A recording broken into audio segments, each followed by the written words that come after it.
એક શબ્દ બ્રહ્મ છે, એક શબ્દ મહેકાવી શકે છે, એક શબ્દ બહેકાવી શકે છે.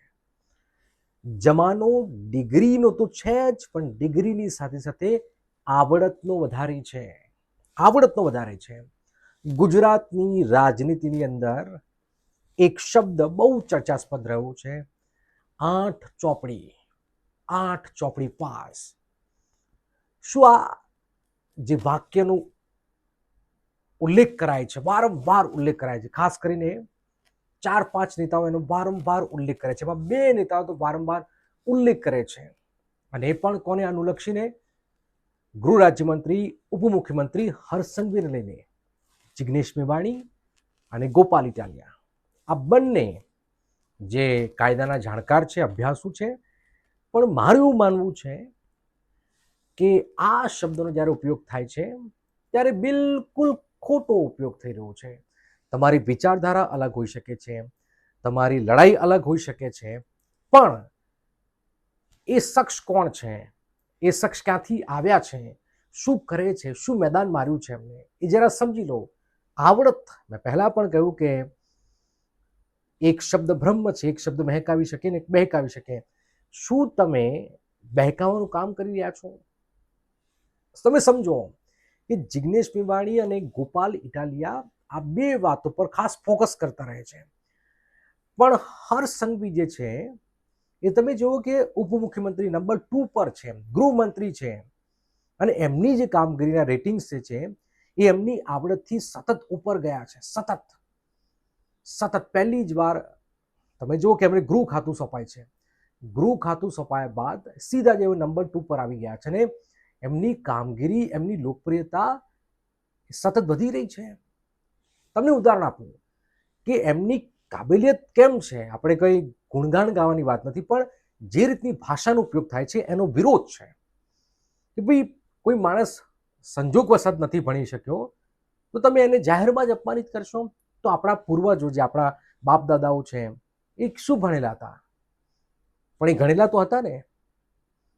મૂળ વાત એ છે કે એ ગણવાની વાત છે, અને ગણતરીમાં એ એકો માણસ છે, નંબર 2 પર છે ગુજરાતની અંદર. આજે લાખો લોકો એમને ફોલો કરે છે. એટલે મૂળ વાત એ છે કે હર્ષ સંઘવીએ તો એમની કાબિલિયત બતાવી દીધી છે, અને એટલા જ માટે એમને ગૃહમંત્રીથી સીધું પ્રમોશન મળી ગયું અને નંબર 2 પર પહોંચ્યા છે. અને એમના જેમ જિગ્નેશ મેવાણી અને ગોપાલ ઇટાલિયાના પ્રશંસકો છે, એમ એમના પણ 2 ગણા વધારે ફોલોવર્સ છે. જેમ વિપક્ષમાં ગોપાલ ઇટાલિયા અને જિગ્નેશ મેવાણી આ બધાની ચર્ચા ચાલી છે, એમ હર્ષ સંઘવીની પણ એટલી જ ચર્ચા છે.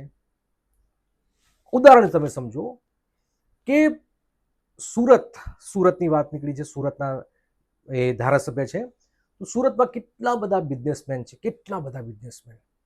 એમાં ઘણા બધા તો 4 ચોપડી 5 ચોપડી ભણેલા છે, પણ એમની કોઠા સુધથી હજારો લોકોને નોકરી આપી છે. હજારો લોકો નોકરી આપી છે. એ પોતે બોસ, અનેક કંપનીઓના માલિક છે. તો શું આપણે એમને એ કહી દઈશું 5 ચોપડી 4 ચોપડી? અને એમની નીચે તો કોણ કોણ કામ કરી રહ્યા છે? ભણેલા ગણેલા નોકરી કામ કરી રહ્યા છે. રાજનીતિમાં એવું છે જ નહીં. કોણે કીધું કે રાજનીતિમાં સારો માણસ, ભણેલો ગણેલો માણસ આવી ગયો તો? અરે ભણેલા જ છે. હર્ષ સંઘવી ભણેલા ગણેલા છે. 8 ચોપડી કહેવાથી કોઈ એમને નીચા પાડી દેવાની વાત નથી. 8 ચોપડી કરતા એમનામાં જે આવડત આવી છે, એમનામાં જે કુનેહ છે, એમનામાં જે કામ કરવાની ક્ષમતા છે, તમે જુઓ કે કઈ રીતે કામ કરી રહ્યા છે ગુજરાતની અંદર. નંબર 2 પર એમને નથી પહોંચાતું વાલા. તમે ગમે તે બોલી દેશો, પણ એમની એક મોટી ફેન ફોલોઈંગ છે. એ જ્યાં પણ જાય એમના હજારો પ્રશંસકો એમની સેલ્ફી લેવા માટે આવે છે. જેમ તમારી સેલ્ફી લે છે એમ એમની પણ લે છે. તો આ જે વાત જે છે કે ભાઈ 8 ચોપડી પાસ, આ વાત ન કરો તો વધારે સારું છે. તમારી લડાઈ વિચારોની હોવી જોઈએ, મુદ્દાની હોવી જોઈએ. તમારી લડાઈ જે છે એ ગુજરાત માટે લડવાની હોવી જોઈએ, નહીં કે પેલા શું ભણેલો છે, પેલો શું ભણેલો છે. તમે લો કરી દીધું છે, તમે લોમાં પીએચડી પણ થઈ જાઓ, પણ આ માણસ તો જુઓ તમે, ઉપમુખ્યમંત્રી છે, નંબર 2 પર છે. એમની કાબેલિયતથી આગળ આવ્યા છે. આ કોઈ એમના ગુણગાન ગાવાની વાત નથી, પણ જે છે એ હકીકત આ જ છે. એમને કામ કર્યું છે, એમની પણ એક લોકપ્રિયતા છે હર્ષ સંઘવીની, એમને પણ લાખો લોકો ફોલોવર્સ છે. એટલે મૂળ વાત એ છે કે એમની પણ કોઠાસૂઝ છે જ, એ પણ રાજનીતિના હવે ધુરંધર છે, એ પણ બધું જ જાણે છે. એટલે આશા રાખીએ કે આ પ્રકારના શબ્દોનો ઉપયોગ ન થાય. આપણા પિતા જે હતા, પરિસ્થિતિવશ ન ભણ્યા હોય તો આપણે એમને કહ્યું કે ભાઈ તું 4 ચોપડી છે તેમ ચાલશે? એમ ન ચાલે મારા વાલા, રાજનીતિમાં પણ ન ચાલે. કોઈ ભણેલું નથી તો શું કરે માણસ, પણ એની જોડે કોઠાસૂઝ છે, એની જોડે બીજી શક્તિઓ છે, એની જોડે બીજી તાકાત છે, એની જોડે ગણતરીની માસ્ટરીસ છે, એને પાછી રાજનીતિને આગળ લઈ જવાની વાત છે. તો આ બધી વાત જે છે એના પણ હર્ષ સંઘવીના પણ લાખો ફોલોવર્સ છે.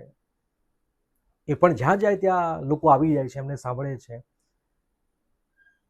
તો એ સમજવાની જરૂર છે. એટલે વિપક્ષમાં જેમ ગોપાલ ઇટાલિયા, જિગ્નેશ મેવાણીની એક જબરજસ્ત લોકપ્રિયતા છે, એમ સરકારની અંદર સતત લોકપ્રિય કોઈ હોય તો એ હર્ષ સંઘવી છે. અને આ પ્રકારના શબ્દો હું માનું છું કે ન વપરાય તો વધારે સારું છે. આ પ્રકારના શબ્દો જ મને એવું લાગે છે કે જે માણસ બોલે છે કે ભાઈ 8 ચોપડી, તો એ મૂળ વાત એ છે કે પોતે જ કદાચ એ સમજી નથી શકતો કે માણસ કોણ છે. કદાચ પોતે ભણ્યા તો હશે પણ ગણ્યા નહીં હોય, એ પ્રકારની સ્થિતિ છે. એટલે મેં પહેલાં પણ કહ્યું કે એક શબ્દ બ્રહ્મ છે, એક શબ્દ મહેકાવી શકે, એક બહેકાવી શકે. બહેકાવાનું કામ કર્યા કરતાં તમે તમારું કામ કરો. સત્તા 30 વર્ષથી નથી આવી અને આ પ્રકારની જ્યારે વાતો થાય છે એ ગુજરાતની પ્રજાને એક પોઝિટિવ રાજનીતિ ગમે છે, નહીં કે નેગેટિવ. એટલે વ્યક્તિગત ટીકા ટિપ્પણીઓને છોડીને મુદ્દા આધારિત, હા, દારૂની ડ્રગ્સ મામલે બોલો છે, વેલ એન્ડ ગુડ છે. તમે ગુજરાતના શિક્ષણ લઈને બોલો, વેલ એન્ડ ગુડ છે. ભ્રષ્ટાચાર લઈને બોલે, વેલ એન્ડ ગુડ છે. પણ વ્યક્તિગત ટીકા ટિપ્પણીથી દૂર રહો તો એ વધારે તમારા માટે સારું રહેશે. હર્ષ સંઘવી તો નંબર 2 પહોંચી ગયા છે અને આવનારા સમયમાં કદાચ એ કેન્દ્રીય, જ્યારે આવનારો ભવિષ્ય, આપણે ભવિષ્યને જાણતા તો નથી, પણ એ મોટા કદાના નેતા બનશે. આજે પણ મોટા કદાના નેતા છે અને આવનારા સમયમાં પણ મોટા કદાના નેતા બનશે, એ હકીકત છે. કારણ કે એમની કુને છે, એમની કામ કરવાની, જે રાજનીતિને સમજ્યા છે, એ બહુ કામ સારું કરી રહ્યા છે. તમે જો ગુજરાતની અંદર સહેજ બી કોઈ સમસ્યા આવે તો એને કઈ રીતે સોલ્વ કરવી, એમાં એમને કુને છે. તો એમને એમ ના આવે. એક ઉદાહરણ આપો, પાટીદાર સમાજની પ્રેમ લગ્નની માગણી હતી, સતાક કરીને એમને મળ્યા, મુલાકાત કરી, 1-1.5 કલાક વાતચીત કરી, સમસ્યા, આશ્વાસન આપી દીધું. કોઈ બી સમસ્યા છે તો એને ત્વરિત હર્ષ સંઘવી સાંભળી રહ્યા છે. એમની નજર છે. કોમનવેલ્થ તમે જો લાવી દીધો અમદાવાદની અંદર, કેટલી બધી નવી એસટી બસો આવી રહી છે. તો આ બધું ભણ્યા કરતાં ઘણી રહ્યા વધારે છે. રાજનીતિ અંદર ગણવું પણ જરૂરી છે. અને એટલા જ માટે આપ જુઓ કે જે ભણેલા છે એ પણ હર્ષ સંઘવીની આગળ આવી જ રહ્યા છે. એટલે પહેલાં પણ કહ્યું કે ભાઈ એક શબ્દ બ્રહ્મ છે, એક મહેકાવે, એક બહેકાવે. આશા રાખીએ કે બધા જ લોકો ગુજરાતની જનતાને મહેકાવે. બાકી આપનું શું કહેવું છે કોમેન્ટ કરી શકો છો. ફરી મળીશું, રજા આપશો. નમસ્કાર.